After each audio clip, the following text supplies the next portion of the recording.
Um, Ahoy, this is Faiz Jacobs. We're starting with the state of the nation discussion and how it affects the Rasta and the cannabis community. So I'm with Comrade Saba, who's our host. Comrade Saba, over to you. Thank you so much, Comrade Faiz. I'd like to greet, with warm Rastafarian greetings to Ras Hein and company. Blessed love and respect. Also, we give thanks for the elders' presence, Elder Andrew Dupree. And this is a topic of great importance and interest to me and to the masses. So, following up from our last discussion that we had, which I wasn't, privy to at the time. I wasn't a part of it. The Athlone Parliamentary Constituency Office really felt the need to, stand accountable for this topic. We were warming up to the Adwa March, and we also feel that we want to play a role, and the office wants to play a role with regards to this topic and what it means for I in the Western Cape.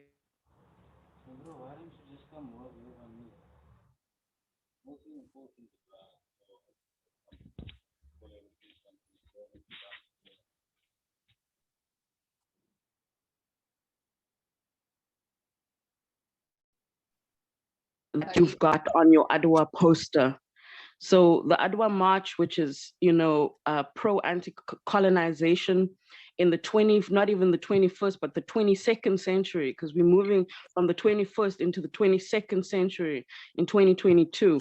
And we're not even moving necessarily on a Western calendar even. So I just wanted to ask you, could you speak to some of those demands that Rastafarians are, raising in this time? There's been the 2018 win at the Constitutional Court. Now what? What are the next steps? Can you speak to us about what the fresh, or I won't even call them fresh because they're old demands, but what is still lacking? What is still needed? First and foremost, I want to greet the floor and greet the house, greet everyone. Thank you for the opportunity. Thank you for the platform. And I do not speak for myself. I'm not even a spokesperson. I'm just a ground force and a voice for the Rastafari movement, which is a faith-based civil society, Pan-African civil society, and a global community of interest. So right now we have the RNC, which is the Rastafari National Council, which is made up of majority of all the different mansions. So our mansions are church orders within the faith, and then we also have non-profit organizations within the movement, and they are sorry all to disturb. Sorry to disturb. Can we just ask Alder Dupree to put himself on mute, or if there's anyone talking around you, if they could just okay, no, because we really want to get the essence. We want to get the essence. Yeah. I'm okay. So Sorry. what I wanted to Apologies. say is that Yes. so the RNC is being constituted by the Nyabingi order, the Boboshante, the 12 tribe, and all other, the Pakehase, all the different what's the word, mansions and groupings within the faith of Rastafari are constituting the RNC, which is the Rastafari National Council, which has been a body that has been in existence since the 90s. It's just resources and some, praxis is a praxis. So praxis, we're busy with praxis as a movement. So now we're constituting the RNC. The RNC is also made up of the Rastafari Ganja Council, which was in Grasmere the other day to discuss what they are going to discuss around the exemptions with the Minister of Justice.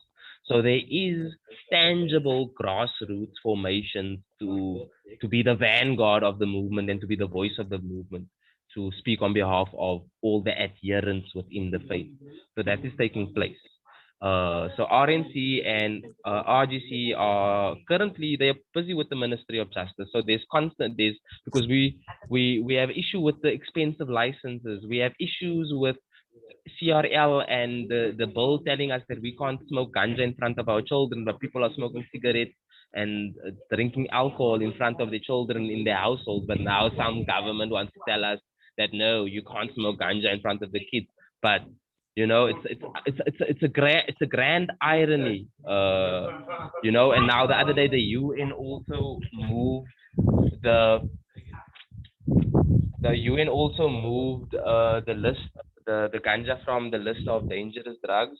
So on a global level, on a national level, on a grassroots level, there's constantly progress, and I guess we all need to reach a consensus. So what I wanted to say, with the other point, in Western Cape, police are still coming to our households. They're still taking our plants. You know, there's rastas being robbed. We call it, you stealing our plants. So if I have 20 plants in my backyard, the police comes up, they take the plants out of my backyard because there isn't legalities or a jurisdiction that has been created to ensure that the police don't harass us. So we are still being harassed as the Rastafari movement.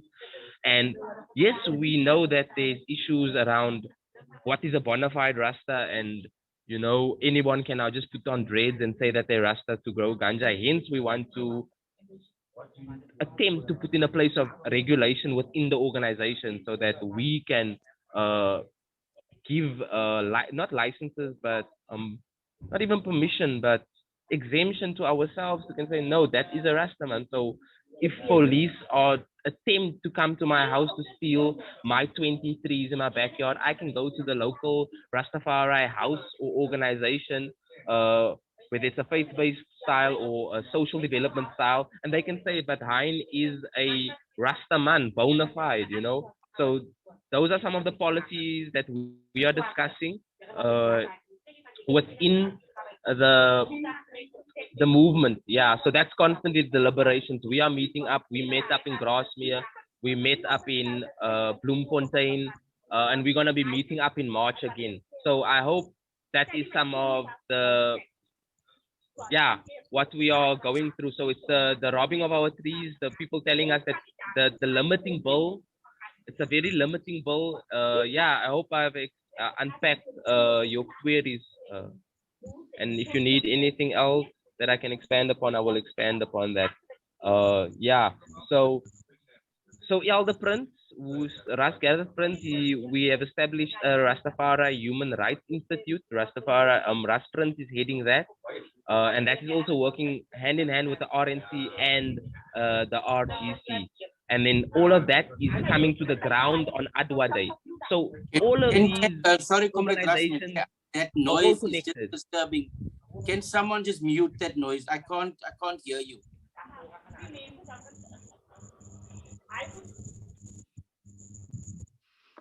Yeah, there's a lot of interference in the background, Ras Hein, and we really want to make sure that we capture your contribution, and so we can, edit it afterwards and put it onto our social media platforms. So please don't take offense.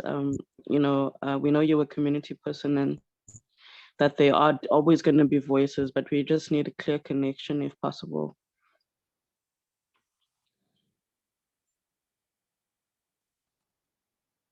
Hein? You can let us know when you're ready. Are you ready first?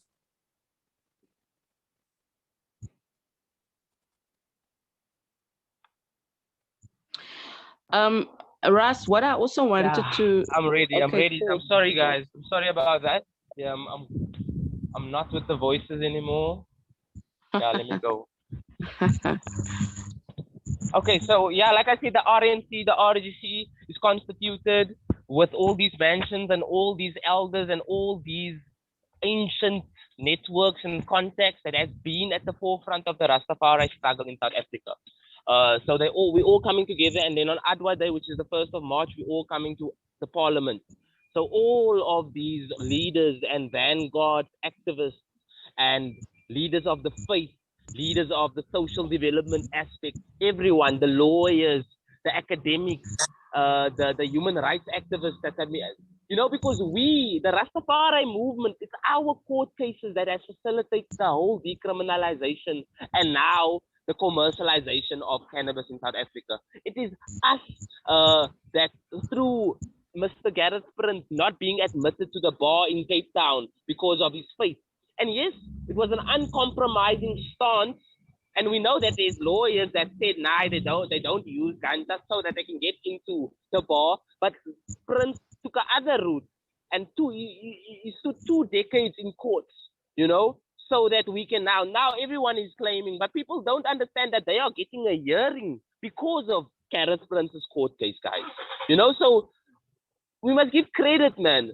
You know, I've been caught for ganja personal use on me, you know, in my pocket, like 1 gram on university, after university, you know. I'm denied jobs because I have a criminal record for ganja. You know, people don't understand the pain. We have elders that were sitting in jail. We have young people that had to become gangsters when they went to jail because they were caught in communities. So they had to go and become numbers. You see, but they're rastas. It's painful. You know, we in 2016 we went to Parliament. Our brothers were in jail. 2016. They out now, but 2016 when we were in Parliament for the first time, we were in jail. So how are we gonna scrap the record, man? How are we gonna say, okay, here's a young person, bright, not getting a job with the NGOs, not getting a job with the public sector, people telling me I have a criminal record, gatekeepers, conservative people using anything, stuff, you know, and I'm just one case, man. You know, there's elders that have been killed by police. We have elders that have like they disabled, you know, through all of they have disabilities because of attacks by police.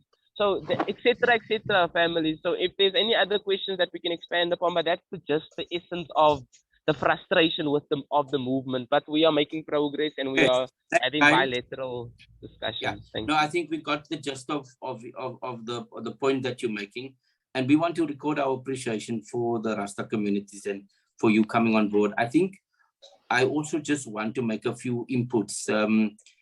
We listened to the president on Thursday where he said that you want to take the cannabis industry to a greater height.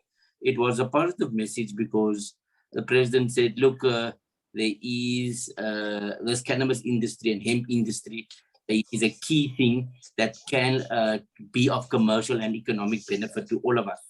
And we must harness this. And he said also that we must look at how Lesotho is using it, take the good and the bad. But I think your point about decriminalization and also commercialization is going to be the crux of the matter.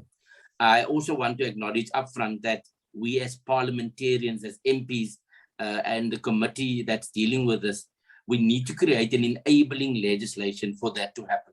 You're right. We need to ensure that all of us that have criminal records because we had some cannabis on our lives needs to be expanded. We need to find a mechanism to deal with that. We also need to find a mechanism to deal with commercialization, which means that we don't want industrial, big multinational companies to take just to make us to become growers and they make the benefits. We need to have a mechanism where both the Rasta community, but also South Africans as a whole, local business also benefit from the cannabis and hemp industry. So I think what we are calling for is, yes, there's now the SONA, the national focus on cannabis and hemp, but there's still a lot of work to be done. And I think from our side, certainly the legal framework needs to be put in place and reviewed. And also the expulsion. I think the point you made that for a long time, cannabis have been used as this negative drug. And whilst the Rasta community use it as part of their faith-based, I think South Africans, all of us. It's a sacrament. It's a sacrament, like candles and frankincense for the Catholics. It's one of our sacraments. No, I get that. Okay, so I think we made the point about the investments and the job creation. Saba? I'm really happy Comrade Faiz, that you've discussed, the expungement issue and the criminal records that many, Rastafarian community members and individuals are sitting with, even post the ruling. And I think moving forward, that is a very, very important topic that needs to be taken quite seriously by Parliament, because there's no specific legislation, I think, even that's really or not even so much just the legislation, but just the implementation strategy with regards to what do we do with all of these people that are sitting with criminal records linked to possession or growth or sale of marijuana. Another thing also is, like you so rightfully mentioned, and you've also made mention of in the article that has just been published on your blog via your website, you feel that it's not fair for white business alone to benefit from the commercialization of marijuana. It's important that indigenous communities, including the Rastafarian community, are able to benefit financially. Everyone is cashing in and checking, benefiting from and wanting to benefit from this opportunity. But it's extremely important that we don't forget the role that Rastafari has played in winning the case and the brutality against, Rastafarians in this fight. As we move towards better business practices within the cannabis industry. So my next question, Ras Hines, is a similar question to the one that I asked our previous guest. But I want to discuss land. I see that it's also something that is mentioned quite strongly on your call for demands for the Adwa March, where, I want to talk land, I want to talk agroecology, I want to talk dispossession of indigenous people from their land and ganja farmers. The president, it was so classic, when I saw the president pretending to smoke a joint at Sona. I think everyone was laughing. But on a more serious note, the president speaks about Pondo land, he speaks about the Eastern Cape, he speaks about KZN, but nobody's talking about the Western Cape region and the pockets of land that are available within the Western Cape region, and the fact that that land in itself is still controlled, and I just want to know, what is your vision with regards to Rastafari and indigenous people and land, and how can, the presidency and national government play a more strategic role in making sure that the pockets of farmland that are within the Western Cape are distributed equitably towards Rastafarian farmers, and who's going to be monitoring that process, and who's going to make that possible? The relationship between land in the Western Cape, which is still very much DA owned. What is your vision with regards to land and agriculture and growth of and growing ganja and Rastafari, Ras Hines? Yo, land. You can take the Fox radical approach and just like say land expropriation without compensation, which is a proper ideal, but yeah, sometimes we need to be practical. President Ramaphosa last year said that expropriation without compensation should benefit agricultural expansion, and development and production, which we know should feed into industrial development. So with the issue of land, it's an issue that needs to be addressed, because the lack of land reform in South Africa and the lack of agrarian reform in South Africa is what keeps the young professionals homeless, you know. But that's now, so when you address land, you address social mobility of young people that have ability to own property, but the property in the Western Cape is too expensive. You know, it's 2, 3, 4, 10 million rand houses. You know, even here in my town, you don't get houses for less than 1 million anymore. So for us as young people, we as working class young people coming from historically disadvantaged, we besides land for farming and agriculture, which is a need because the commercial farming in South Africa is concentrated around a certain lobby, which is the Stellenbosch lobby.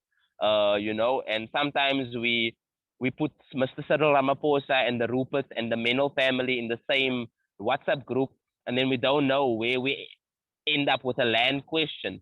But land reform is needed in South Africa. I do not know how to address that at this stage because we are dealing with Rastafari ganja rights.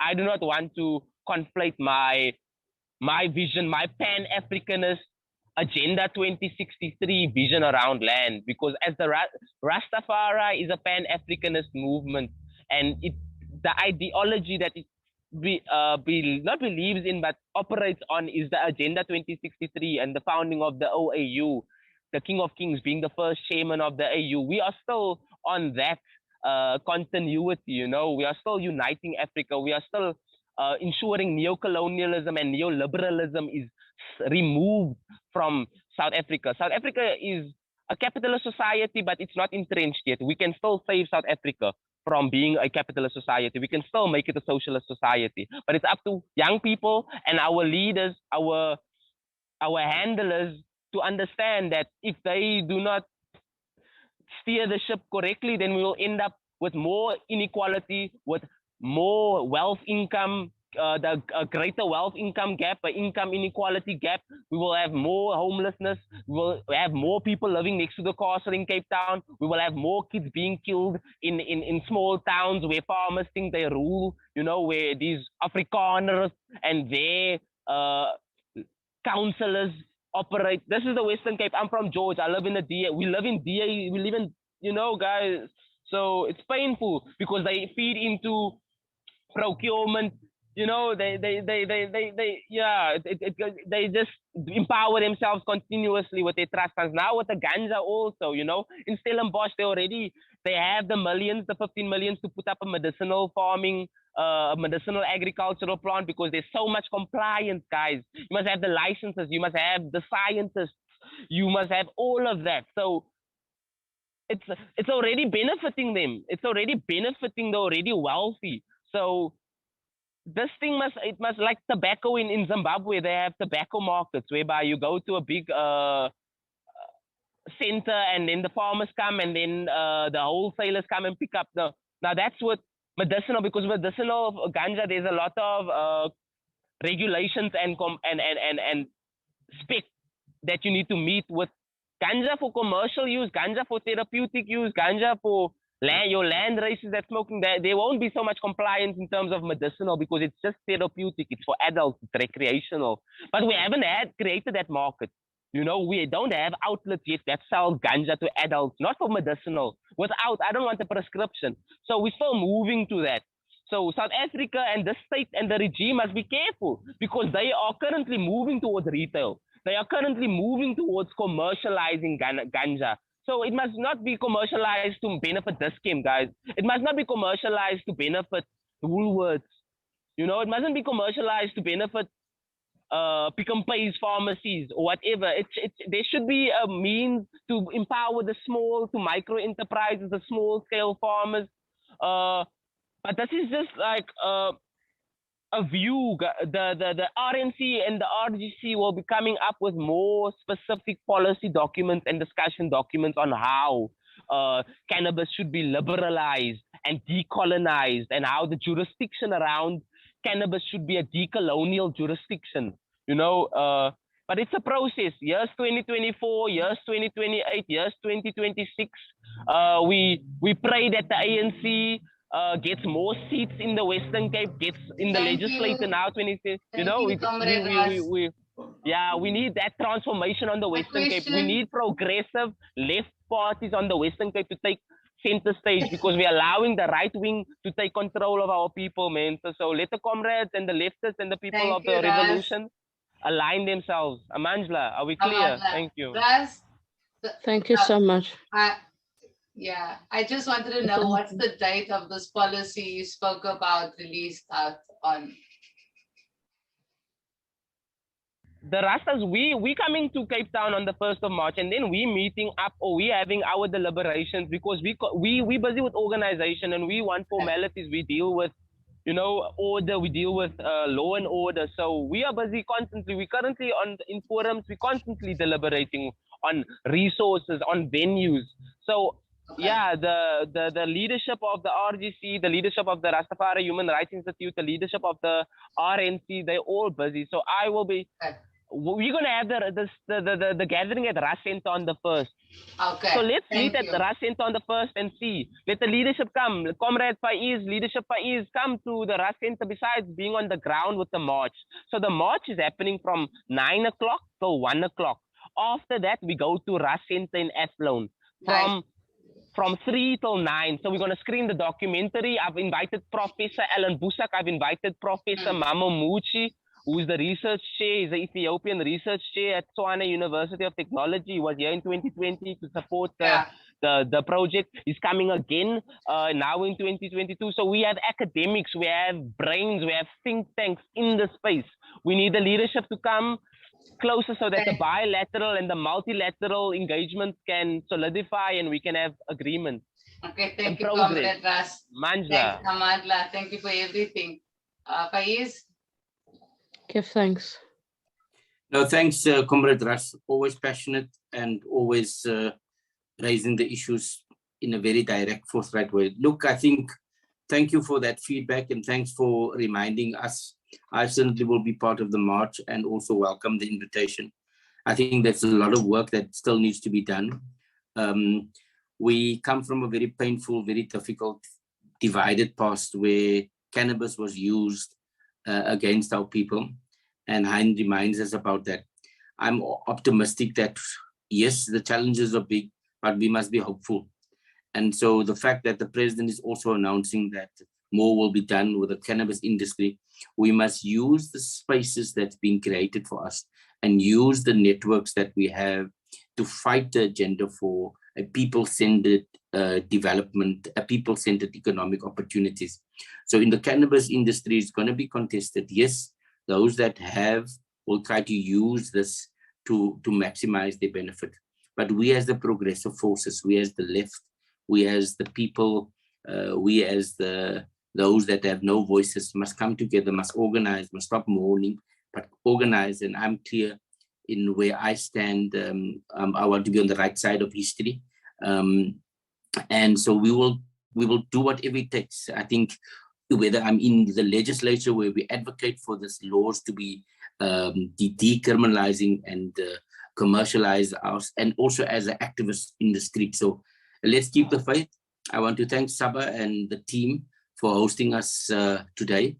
We'll have continued discussions on the SONA and what does it mean for different communities. So thanks, Ras Hein, thanks for making time. And also, I want to extend more greetings to the whole Rasta and the cannabis community. Through solidarity and working together, we will be able to, we will prevail and we shall prevail. So thank you again, everybody. Thank you very much, Comrade Faiz. And I think this is an ongoing topic that we would really love to further flesh out over time. We're talking about generations of intergenerational trauma, and this issue has been coming on for eons. So this is just a small contribution. However, as Comrade Faiz says, he hopes to be at the march on the 1st. And the office in Athlone is also quite interested in potentially opening up a Rastafarian desk, so that some of these issues can be taken more seriously at government level within the Western Cape region. So I'm sure that we will look forward to further conversations around that. And yeah, I'd like to wish everyone a beautiful day further. I don't know if there's anything else that Aisha wants to mention, But thank you very much, Russ Hines, for your contribution, and greetings and salutations to the Rastafarian community. The struggle continues, but we are reaching the light and getting closer to the light, hopefully.